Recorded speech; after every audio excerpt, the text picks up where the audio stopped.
The smell of roasted chicken and buttery mashed potatoes filled the air as I put the finishing touches on dinner. My husband Marshall smiled at me from across the kitchen. "Something sure smells good in here. The kids are gonna love it," he said. I grinned back, feeling a familiar flutter of excitement in my stomach.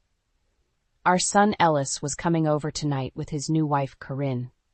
It would be her first time visiting us since their wedding 6 months ago. "Do you think she'll like the food?" I asked Marshall nervously. "I got that wine she enjoys, but I wasn't sure about her tastes." "I'm sure she'll love it, Lorraine," Marshall reassured me. "Just relax. This dinner is going to go great." The doorbell rang and my heart leapt. I rushed to answer it, smoothing my apron. Ellis and Corinne stood on the porch, dressed impeccably as usual. "Mom, Dad, it's so good to see you," Ellis exclaimed, sweeping me into a big hug. Corinne air-kissed my cheek. "Thanks for having us over. What a cute little house." I smiled uncertainly. Come in. Dinner's just about ready." We settled around the dining room table, heaping our plates high. Corinne delicately picked at her food, her nose crinkled. Marshall dove into his meal. Lorraine, you've outdone yourself. This chicken is juicy and seasoned perfectly." "Yeah, thanks, Mom. It's great," Ellis added enthusiastically. Corinne gingerly took a bite and set her fork down. It's a little dry for my taste." I blinked in surprise. "Oh, I'm so sorry," I said quickly. "I can bring you some extra gravy or butter if you'd like." "No, it's fine," Corinne sighed. "I'm just used to more refined cooking. I shouldn't have expected you to match my tastes." Marshall and I exchanged a look. The table fell silent. "Sorry, I don't mean to be rude," Corinne added lightly. "It's edible enough." I gritted my teeth. Edible enough? The nerve of this woman. I had slaved away in the kitchen all evening, wanting to make a good impression. Marshall cleared his throat. "So, how's work been, Ellis?" As he launched into a story, I studied Corinne. She looked bored, picking at her nails. How could Ellis have married someone so vain and entitled? After dinner, I quickly cleaned up as Marshall showed them family photos. "Ugh, I'm exhausted," Corinne declared. "Those carbs made me sleepy." "Ellis, be a dear and fetch my sweater from the car?" Ellis jumped up immediately. "Of course, honey." As I washed dishes angrily, I heard Corinne's shrill laugh from the living room. "Oh my God, look at Ellis's hair in this photo. He looks like such a dork." I clenched my fists. I had tried so hard to make her feel welcome, but Corinne clearly had no interest in getting to know us. She saw us as beneath her somehow. Well, I wasn't going to stand for that. If she wanted to be part of this family, she had better shape up and show us some respect. I would make sure of that. Over the next few weeks, I tried to make peace with Corinne's presence in our family. I knew how much Ellis loved her. Perhaps she was just nervous that first night. We invited them over for dinner again. When they arrived, I noticed how exhausted Ellis looked. His eyes were ringed with dark circles, and he seemed to have lost weight. "Sweetheart, is everything okay? You look really worn out," I asked, concerned.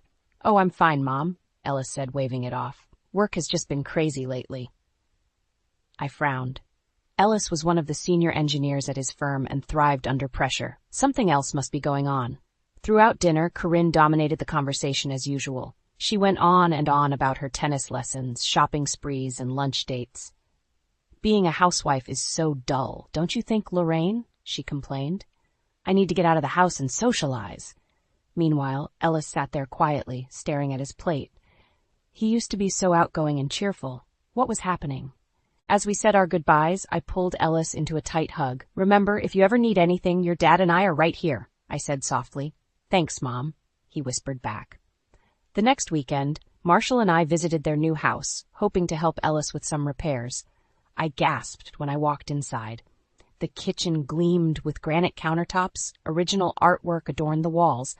"Wow, you two have certainly settled in nicely," I said. "This must have cost a fortune." Corinne laughed. "Oh, it wasn't cheap, that's for sure, but Ellis knows how important it is for me to have a beautiful home, right, babe?" Ellis merely nodded, looking uncomfortable. Over the next few hours, the truth became painfully clear. Corinne nitpicked everything Ellis did, from the way he loaded the dishwasher to how he mowed the lawn. "Ugh, you missed a spot there. Redo it," she barked. Ellis's shoulders sagged, but he obediently redid his work without complaint. Watching them, my heart broke for my son. It was obvious now, Corinne was selfish and controlling. She was running Ellis ragged, trying to maintain her extravagant lifestyle. As we left, I hugged Ellis tightly again. "Remember what I said? We're always here for you," I whispered. "Thanks, Mom," he murmured back. In the car, Marshall shook his head angrily. "That woman is poisoning our boy's life. He looks so worn down." "I know," I said quietly, "but we can't force him to leave her. We just need to keep reminding Ellis he has a place to turn if he needs it." One way or another, I was determined to rescue my son from Corinne's toxic hold over him. She may have fooled him with her manipulations so far, but I was going to unveil the ugly truth, no matter what it took. Ellis deserved better, and I would make sure he got it. I decided it was time for a heart-to-heart with Corinne. Maybe if I shared my concerns directly, she would realize how her behavior was impacting Ellis. I invited her over for lunch, just the two of us. Right on time, the doorbell rang. Come in," I said warmly. "The quiche just came out of the oven." Over lunch, I started cautiously. "Corinne, I wanted to chat with you about Ellis. Marshall and I have noticed that he seems really exhausted and overwhelmed lately." Corinne waved her hand dismissively. "Oh, he's fine. You know how dramatic Ellis can be sometimes." I pressed on. "It's just, we've observed that you seem to demand a lot from him, the big house, the expensive lifestyle. We're worried it's taking a toll." Corinne's eyes flashed. "Look, I'm sorry if you have a problem with me actually having standards. I'm not going to apologize for wanting the best." "Of course not," I said gently.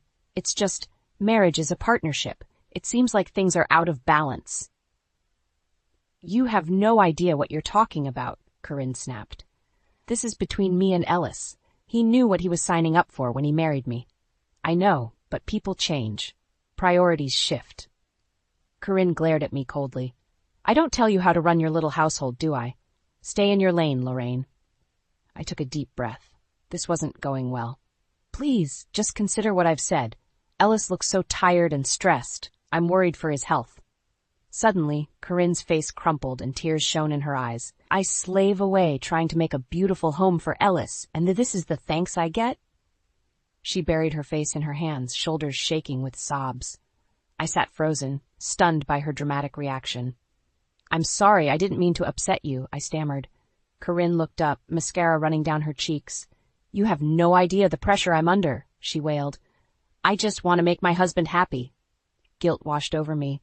Here I had been judging Corinne when she was just doing her best. "You're right, I'm sorry," I said softly, passing her a tissue. "Being newlyweds can be hard. I shouldn't have pried. Please forgive me." "I know you mean well," Corinne dabbed at her eyes. "Thank you for being honest with me." I left our lunch feeling optimistic. Clearly, I had misunderstood Corinne's intentions. With more open communication, we could work through these bumps and bring peace to the family.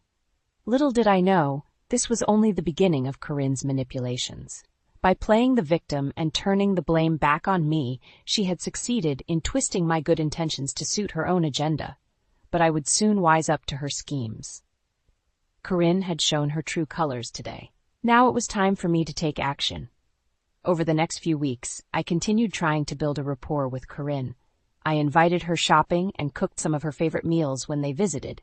But despite my efforts, Corinne remained cold and self-absorbed, and poor Ellis looked more drained every time I saw him. One evening, Ellis and Corinne came over for dinner again. As we sat down to eat, Corinne grimaced at her plate. "Ugh, salmon? You know I hate fish, Lorraine," she said. "Oh, I'm so sorry," I said. "I thought you liked salmon." Corinne rolled her eyes. "Maybe if you ever listened to me, you'd know I don't." I bit my tongue and served her extra asparagus instead. I had been trying so hard with her. Why did she have to make everything difficult? Throughout the meal, Corinne complained about one thing after another, the seasoning, the texture of the vegetables, even the way I had folded the napkins. With each criticism, I felt my smile grow tighter. Marshall gently squeezed my hand under the table, sensing my frustration. As I started clearing plates, Corinne wrinkled her nose at the vanilla cake I had baked for dessert. "Ugh, I can't eat all those carbs. I'm watching my figure," I snapped. "Well, excuse me if we don't live up to your gourmet standards here," I said sharply. "If you don't like it, you're welcome to go home." Corinne's mouth dropped open in shock. The table fell silent. Mom, come on, Ellis said uneasily. No, Ellis, enough is enough. Marshall slammed his hand on the table, making us all jump. We have bent over backwards to welcome Corinne into this family, but no matter what your mother does, this woman is completely ungrateful. Corinne smirked. Please, you can drop the sweet act, Lorraine. I know you've never liked me. And with good reason, Marshall retorted. All you've done is look down on us since the day we met you. We're sick of it. Ellis stood hurriedly. Look, why don't we all just take a deep breath? Stay out of this, Ellis, Marshall growled. This needs to be said. He turned back to Corinne. You are a vain, entitled bully, and you've treated my son horribly from day one of this marriage. Corinne crossed her arms. How dare you? If you don't want me here, just say so instead of making cutting remarks all night. Her eyes brimmed with crocodile tears. I finally exploded. That's it! I want you out of my house now! I shouted. Corinne's mouth dropped open. She looked rapidly between me and Marshall, seeming unsure whether we were serious. Marshall stood firmly, eyes blazing. You heard her. Get out. For a moment, the room was silent, except for the ticking of the clock. Then Corinne stood up hurriedly, grabbing her purse. Fine, I know when I'm not wanted, she sniffed. Come on, Ellis, we're leaving. Ellis hesitated, torn between his parents and his wife. Finally, he followed Corinne silently out to the car. Marshall let out a long breath as the door slammed shut. Well, that's been a long time coming. It certainly has, I agreed. I had finally reached my breaking point with Corinne's nastiness. Things were coming to a head at last, and though it pained me to see Ellis caught in the middle, enough was enough. For his own good, we needed to force the issue with Corinne. One way or another, things were about to change in this family. I could feel it. The next day, the doorbell rang around noon. I opened it to find Corinne standing there alone, dressed impeccably as always. We need to talk, she announced, pushing past me into the living room. I crossed my arms. I have nothing to say to you. Corinne sighed loudly. Don't be so dramatic. I know things got a little heated last night, but we're family now. We can get past this. I stared at her in disbelief. Are you serious? You've been nothing but rude and entitled since the moment we met you. We're tired of tolerating your nastiness. Corinne rolled her eyes. Please, I was just joking around. You and Marshall completely overreacted. It wasn't just last night. I retorted. The way you treat Ellis is unacceptable. You walk all over him. Corinne scowled, her friendly pretense gone. Ellis is my husband. How I treat him is none of your business.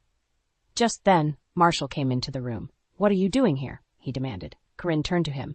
I came to smooth things over, but clearly you both still have an attitude. Marshall shook his head in disgust. The only thing getting smoothed over today is you out the front door. He took Corinne firmly by the arm, leading her toward the entryway. She shook him off angrily. Don't touch me, Corinne snapped. You have no right to treat me this way. Enough, I said sharply. It's time you listen for once. We've tried to welcome you into our family, but you've been ungrateful and cruel. We won't stand by and let you mistreat our son anymore. Corinne's eyes flashed dangerously. Who do you think you are? You can't control my marriage. But we can control who we allow into our home and lives, Marshall said coldly. And as of today, you are no longer welcome here. Corinne looked back and forth between us, realization dawning on her face. You can't be serious, she said uncertainly.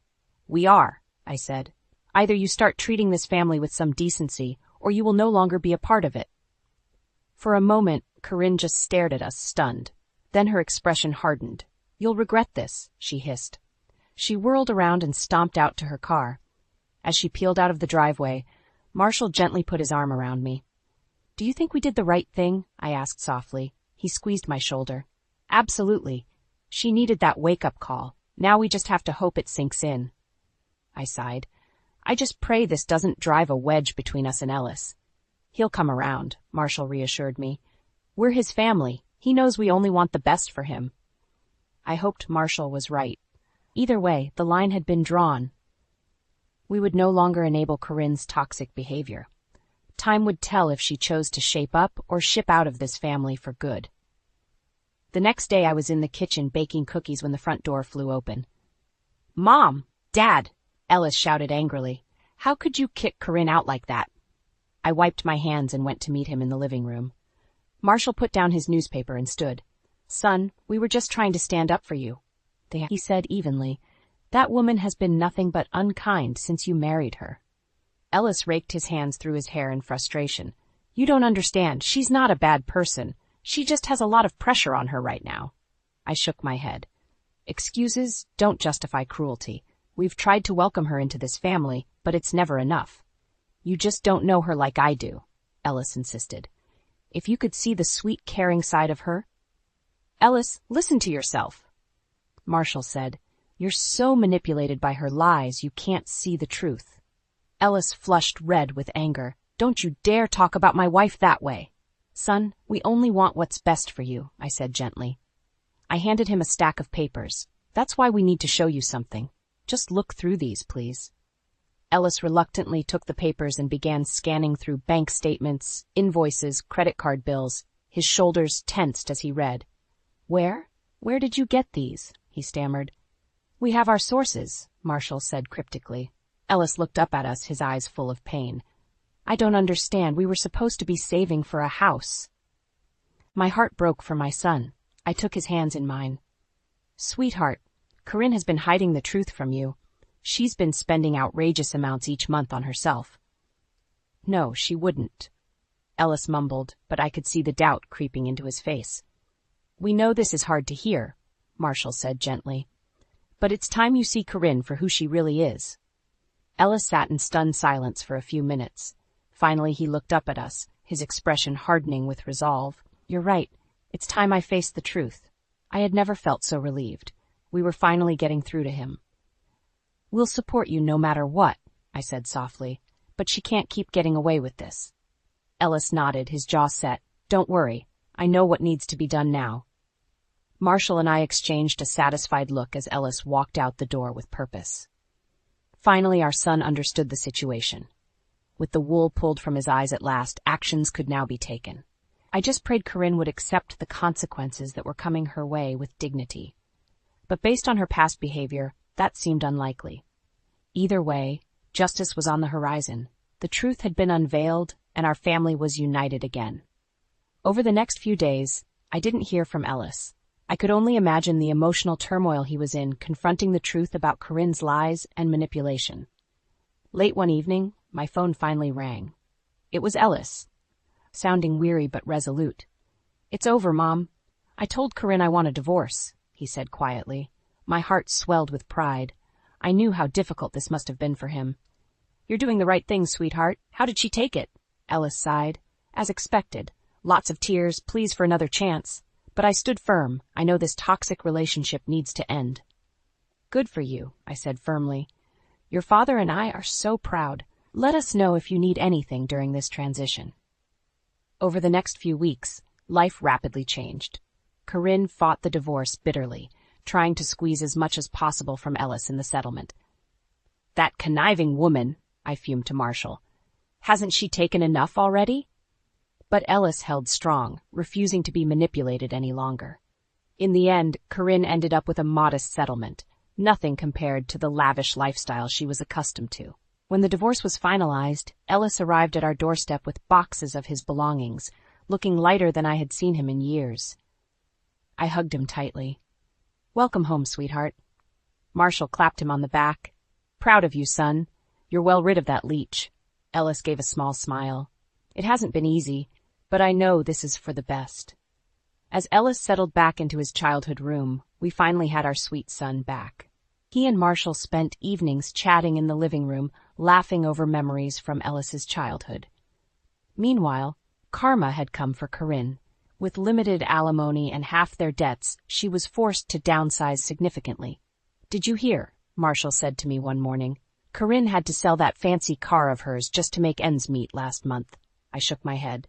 "Seems poetic justice has been served." The greatest reward was seeing Ellis flourish as the months passed. The light returned to his eyes. He regained the strength and confidence that Corinne had steadily drained from him. 6 months later, he was ready to start dating again. We were thrilled when he met a kind, down-to-earth woman at work. It gave me hope that true partnership was still possible for him. Ellis deserved every happiness after the nightmare he endured. Though the wounds still lingered, Marshall and I were proud to see our son healing and embracing life once more. Over a year had passed since Ellis left Corinne, and he continued to thrive. He was excelling in his career again and had found companionship with a new girlfriend, Amy. Marshall and I adored her kind and easygoing nature, the perfect complement to Ellis. One Saturday, Marshall manned the grill while Ellis and I set the patio table. Amy arrived bearing a blueberry pie for dessert. "Oh, how lovely! Let me take that to the kitchen," I said warmly. As we ate amid laughter and sunshine, my heart swelled with gratitude. The turmoil of last year had passed. Our family was whole again, bonded more closely through the adversity we had weathered together. Later, as Marshall and Ellis tossed a football in the yard, Amy and I sipped lemonade on the porch swing. "I can't thank you enough for welcoming me so openly," she said. "With all Ellis went through, I worried you'd be wary." I shook my head. "The past is behind us now, and we can see clear as day what a positive impact you've had on Ellis. We're so thankful he found you." Amy smiled shyly. "Well, I'm the lucky one. Ellis is an amazing man, so resilient. You raised him well." "He learned it from his father," I said, watching Marshall clap Ellis proudly on the back. "But the real credit goes to Ellis. Rebuilding your life after so much toxicity takes incredible courage."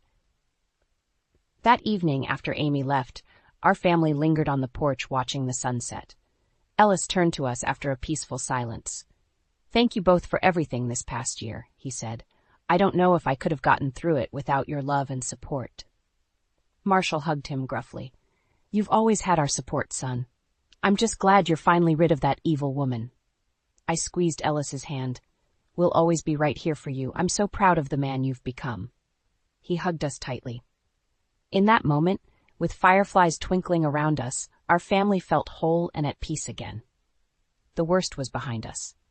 A few months later, the doorbell rang unexpectedly one Saturday afternoon. I opened it to find Corinne standing on the porch, dressed in a simple pantsuit. She looked much older, her blonde hair faded, makeup-free face weary. "Oh, hello, Lorraine," she said awkwardly. "I was hoping I might see Ellis." I stiffened slightly. "I don't think that's a good idea. Ellis is in a good place now. He doesn't need you disrupting his life again." Corinne looked down. "Of course, you're right. I just wanted to apologize for how things ended. I've been going through a lot of counseling this past year, trying to better myself, but I understand." She turned to leave. Seeing this formerly vibrant woman so subdued now, a flicker of pity stirred in me. Perhaps even Corinne was capable of change. "Wait," I said. She turned back, surprised. "Would you like some tea?" A ghost of Corinne's old smile flashed across her face. "I'd like that. Thank you." As we sat talking quietly, I felt a sense of hope. For all of us, life goes on.